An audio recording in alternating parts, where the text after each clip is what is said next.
Yo, welcome to Spectator Sporting. I'm Zach Roach, along with my partner, Mr. Adi Wally. We got a big show for y'all today. We talking boxing. We got a big-time light heavyweight fight. And when we talking boxing, you know we got Byron here to help us out with this. We got a very interesting fight. But before we get into the fight, make sure you go on Spectator Sport, subscribe to that page on YouTube, leave comments. Also, if you want us to touch on a topic in boxing, put it down there. We will address it.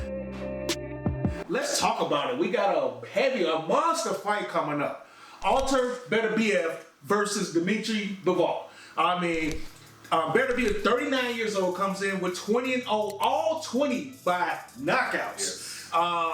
His last victory was a 7th round TKO against Caleb Smith. He's the IBF World Light Heavy title. He got the WBC World Light Heavy title, and he's got the WBO World Light Heavy. Bivol, 33 years old, 23-0, 12 by knockout. Last victory coming against Malik Zinad. Hope I said that right. 6th round TKO, IBO World Light Heavy. This is for all the marbles. Byron, talk to me about this fight. I love this fight. This is fight of the year. Yeah. After a lot of lackluster fights, this is our Christmas. This is This is the best fighting the best. It's just, and of course, it's only happening because we have 2 European fighters, because American fighters can't seem to get this together. But this is the best light heavyweight against the best light heavyweight. Beterbiev versus Bivol. I've been waiting for this for a very long time. Bivol is a very, very accomplished light heavyweight fighter. He reminds me so much of Klitschko. Razor jab, definitely boxing elite, IQ, combination fighter, high motor. It seems like whatever he needs to do to win a round, he can do. And it's on the opposite side of that is a absolute brick wall. Beterbiev, who has stopped every single fighter who has got in the ring with him. This guy has power that can stop the fight at any moment. His boxing skill is not as polished as Bivol, but I mean, you got skill versus just unearthly power. It's gonna be something special. Definitely. I mean, definitely a clash. You know, they say styles make fight. This is one of those fights. Yeah. Adi, talk about this fight. Yeah, well, Dmitry Bivol, he has been trying to get that monkey off his back. He has been criticized for not knocking guys out. And in his second to last fight versus Lyndon Artur, you can tell that he was determined to silence his critics, all right? And in the 11th round, he caught Lyndon Artur on the ropes and delivered several power shots to the body and dropped Lyndon in that 11th round. But Lyndon Artur did survive the 11th round, and he survived the 12th round for the unanimous decision loss, okay? And so, however, in Bivol's last fight versus Beterbiev's replacement, he went against the 22-0 Malik Zinad, okay? In the first round, Bivol counters Zinad with a 3-punch combination and drops Zinad in the first round of that fight. And finally, in the 6th round, Bivol ended his 6-year knockout victory drought. And the usually emotionalist Bivol, he yelled in relief that he finally got that knockout. You can tell he was hearing the Even though Zinad had no defense, he was fighting with his hands down, which I thought was absolutely insane. You're fighting one of the best jabs in boxing, and you got your left hand at your waist. Yeah. But he definitely finished the show. You could tell he really wanted to knock that guy out. And I feel, you know, there's nothing wrong with fighting tomato cans. Finish tomato cans. And Bivol did that. Yes. And he wasn't trying to fight a tomato can. Oh, no. Zinad was This was a replacement. And that's the thing. That's the thing. I want people to understand tomato can fights, they have to happen. It's part of the sport. You know what I'm saying? You have these guys, they come off long layoffs, they come off injuries. You want to see them in there with a guy that they can, you know, use their skills and to defeat. But you want to see a guy get finished. And Bivol, you know, everyone talks about his power. You know, not finishing a guy for 6 years, that kind of weighs on your psyche, especially when you have a fighter, you know, like Beterbiev, that you know you're gonna have to face eventually. So you want to have some pop to get him off of you. Yeah. And so I think it was a great opponent for his psyche going into probably the fight of his career. No doubt, definitely fight of his career. And Tion talks about boxers with deep bags, and Bivol, he has a deep bag. Yeah. He's one of those rare boxers with a high work rate and superb defensive skills. Yeah. All right, and he avoids traps. Bivol is rarely outlanded in any round. His footwork is excellent. All right, and he's a robot. And he says, I'm going to be like a machine in that ring. And that's what I'm going to call him, the machine. He's a machine. Okay. And Dmitry Bivol is going to go in there. He's hard to beat. He's very disciplined. Yeah, that's true. Absolutely. And you brought up tomato cans. Is it Bivol fault? Because No. Listen to what I'm saying. Hear me out. Last time, that's Canelo fought him. And ever since then, that's when all the tomato cans came for Canelo after that fight. So that's what I'm saying. So...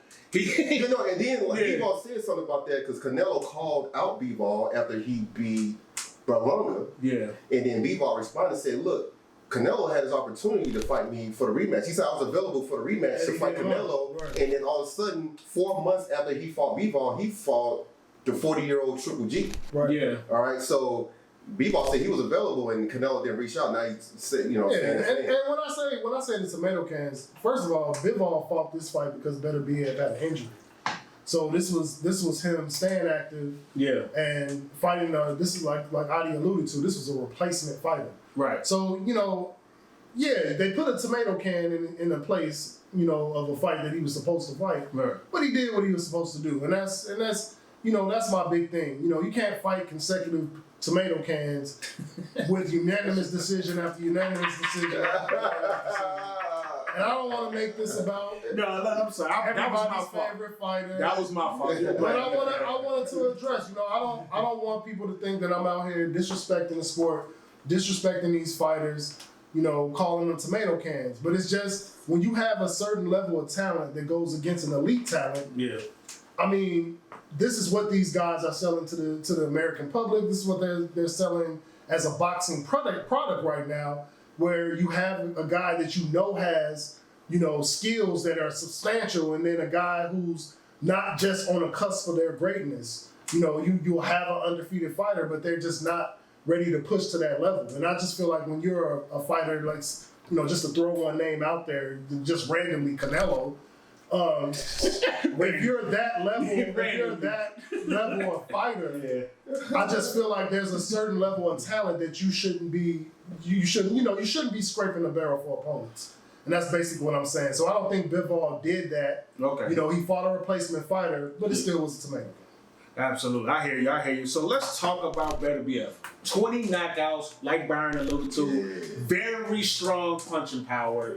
Knockout. Every one of his pro fights have ended in a knockout.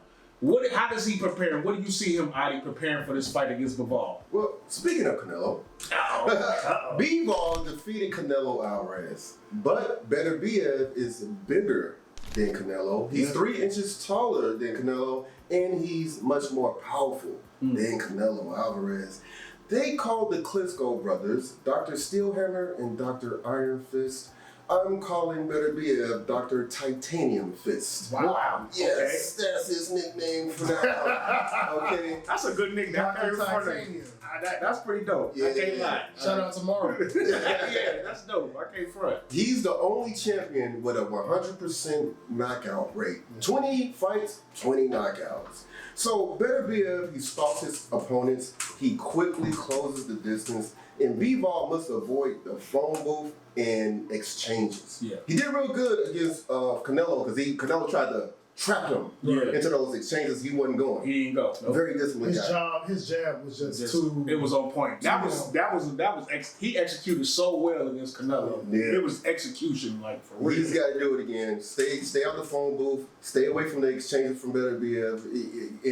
And Beterbiev, he makes his opposition pay for clinching. All right, he doesn't wait for the ref to come break up the clinch. He'll fight out there. He loves when you want to come inside, and he's gonna, make you pay for it. Now, Bivol, he has a slight height advantage in Dr. Titanium hands. He is 5'11", and Beterbiev's last fight versus the 6'3" Mondo Smith in the 7th round, while Smith was throwing that long double jab, Beterbiev counter right hook wobbled Colin Smith and Beterbiev smelled blood and he went for the kill, and he ended up forcing Colin Smith's trainer to throw in the towel in his last fight. Yep. Okay, so you can't, even though you throwing the jab, you think you safe throwing the jab, he had to counter you, and then all of a sudden lights out. Yeah. And Artur Beterbiev, he don't need to throw a huge overhand right like Daniel Dubois did against Joshua. He can throw those little short hooks, short uppercuts, jabs that are actually straight. Yeah, a left jab that is actually a left straight, and I call it a combination canceller, because he'll throw it out there in the midst of the combination, and it'll stop you in your tracks, and then he'll just close distance. He's a master at closing distance. Yeah, and so the thing is, the punches, when you look at it, it don't look like it's hurting, but those punches hurt. It's just coming. He just throwing it so casually and is looking, but those punches hurt. So Bivol fight for his life going against this monster Beterbiev. See what happens. Yeah. Byron, you heard Adi, Beterbiev, IBF World Light Heavy title, WBC and WBO World Light Heavy title. Yeah. How does he prepare for this fight against the technician? I think Beterbiev has an X factor that I think if you look over the sport of boxing, when you have power, then you have an X factor that can win you pretty much any fight. And Beterbiev is a bit of a tank, and not the other guy that likes to pick and choose opponents, 130-pound champions, even though he's at 135. I'm talking about an actual tank. Beterbiev comes forward, and he's going to cancel out distance. As Adi alluded to, this is a guy you do not want to fight in the phone booth. He loves to get you near those ropes. He loves to get you to where he can land his short shots. He doesn't load up. But the only thing about him is his defense is definitely lacking. He's someone who can get hit. But this is a guy who will allow you to hit him in order to gain distance. He reminds me of Triple G when he was younger. Okay. But with way more power. And so this is a guy where your jab has to be consistent, but at the same time, you have to watch volume, because he will close distance using your jab, allowing you to land your jab in order to get it. And this is a guy who will come to the body. He'll set up, he's not a headhunter. I mean, he'll break you down how he needs to break you down. He'll go body if you give him body, and then he'll come up top. But the thing is, when Artur Beterbiev gets you and puts his shots on you, he's not letting anybody up. You don't survive. You get hit, you get hurt. It's very similar to Terrence Crawford. Once they smell blood, the punches are more accurate, and he's going to put more pop on it. He's definitely a guy who can mask his shots. He'll put a little something on it to kind of bait you in, and then next thing you know, you get hit with a hard one. Somebody's on the camera. Yeah, right. 20 times. You look over this guy's highlights, and some of the punches you see hurt guys, and guys are wailing around. You're like, how is that hurting them? But when you slow it down and you see the power that he generates kind of effortlessly when he's up close, and keep in mind, he has a longer reach than Bivol. He's coming in with a 73-inch reach versus a 72-inch reach. But he's somebody that I would love to see work more with the jab, but that's just not his fight. His fight is to get on the inside, punish you with those shots. I mean, clinching this guy will be an absolute wrong decision. You don't want to clinch him. I mean, you literally want to keep him at the end of your jab. Very sound combinations, and get the hell out of the way, because if you stay there, then you're gonna get hit, and you're not gonna wake up. Yeah, absolutely. I can't wait for this fight. Beterbiev versus Bivol. We're gonna go to our predictions. Byron, yes. This is maybe one of the harder fights to predict. Now, we've had our predictions. We've been wrong a lot this year too, but this one it can go either way. Who you got in this fight, in what round, and what's gonna happen? This is a great fight, and I'm gonna keep saying that. If you have an opportunity to watch this fight. This is gonna be a great fight. Bivol is the technician. He's the guy who has the better jab, probably has the better ring IQ. Beterbiev has just the power, the tenacity. I don't know if his ring cutting off skills are elite, but I think he can get the job done with his chin and, the way that he closes distance. I've been up and down all day with this fight, with how I, want to predict it, how I want to present it. But it all goes to the fact that I feel like a fighter like Beterbiev, to beat him, you have to have some type of power to keep him at bay. And you look at Bivol, and over the past 6 years, excluding his last fight where he had the stoppage, you're talking about 9 consecutive unanimous decisions. And I think that he is a volume puncher. He is a volume, his power affects you in volume.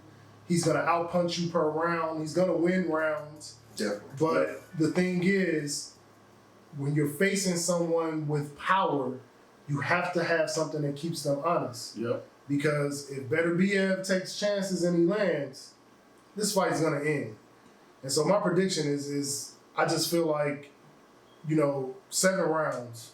And in that 7th round, Beterbiev is going to knock out Bivol. Wow. I love it. And I know a lot of people are not gonna pick for that, and I think it's gonna play out where Bivol is gonna come out, he's gonna establish the jab, and Beterbiev is going to work to close that distance. And once he does, although Bivol does make a career out of not really getting hit and dominated per rounds, he's facing a fighter that doesn't have to outpunch him. He's facing a fighter that only has to get to him in close range and land off his shots. And that 73-inch reach, I think we're going to see Beterbiev have that jab more prevalent. And I think that jab is going to be the fight. I think Beterbiev coming out with a consistent jab is going to set this fight up to end in the 7th. So I got Beterbiev knockout 7 rounds. I love it. Beterbiev 7-round knockout for Byron. I mean, this is a classic fight between power versus mad boxing skills. Yeah. All right, who you got in this fight? Well, the last undisputed light heavyweight champion of the world was, you must have forgot, Roy Jones Jr. Ooh. And that was the 3-belt era.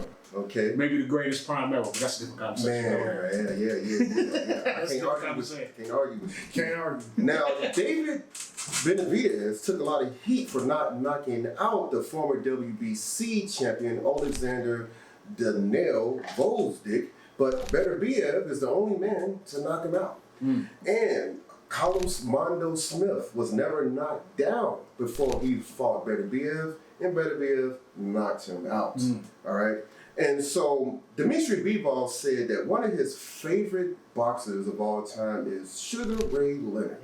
Okay. So he's going to have to get into his Sugar Ray versus Marvelous Marvin Hagler mode. And you go back to that classic fight, Marvin Hagler was trying to take Sugar Ray's head off.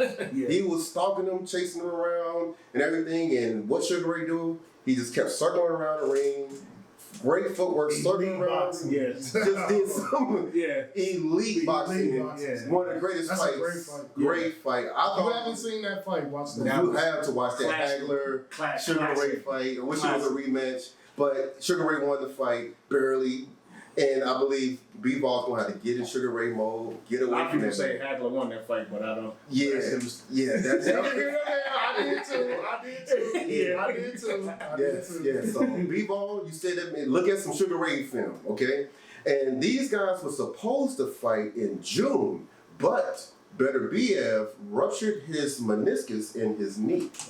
Now, in Beterbiev's previous fight against Callum Smith, that fight was delayed because of a Beterbiev injury. Okay. And Beterbiev is 39 years old, and Bivol is 6 years younger than Beterbiev.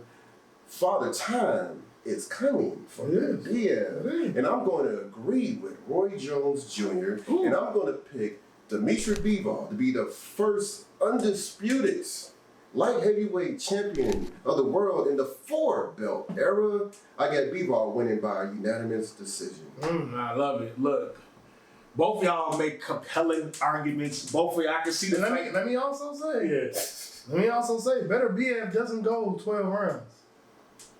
Doesn't do that. Oh, he knocks everybody out. Right. Well, So that's a big call out for Adi. So he's saying Beterbiev 12 round. is going 12 rounds. Yep, 12 rounds. Yeah, I mean, the thing is, Wilder went 12 rounds with Tyson Fury, right? In their first fight. That's right. In their first fight. Yep. So Wilder went against a great boxer. Fury, he did knock him down, but Fury did survive for the draw at the end of the fight. So I feel like Bivol, my man Beterbiev, haven't fought anybody like Bivol, and he's going to have to just box his ass off and survive. Yeah. This is gonna be one of those classic fights that I can see. But as much as I like Artur's power, I gotta go with Bivol. I gotta go with the boxing technician. I gotta go because I feel like as the fight goes on and Bivol, if he finds a rhythm and where he can land all his punches, because you already say he throws a lot of punches the same way he's done in all his fights. I feel like he's gonna win. I got him in a 12th round decision as well too. So, but I got it being a very close, tight fight. But I got Bivol coming out at the end because of the boxing skills. Yeah. It's gonna be one of those great knockout artists versus the boxer. It's just gonna be it's gonna be Should great. be a great fight. I can't wait. You've been watching Spectator Sporting. I'm Zach Rosen, along with my partner, Mr. Adi Wally. Shout out to Byron. In the meantime, in between time, I want y'all to go on YouTube, subscribe to that Spectator Sporting page, like it, leave comments. Like we said, if you got any boxing topics y'all want us to talk about, we will talk about it. We also give you a shout out. Appreciate it. We out. Peace.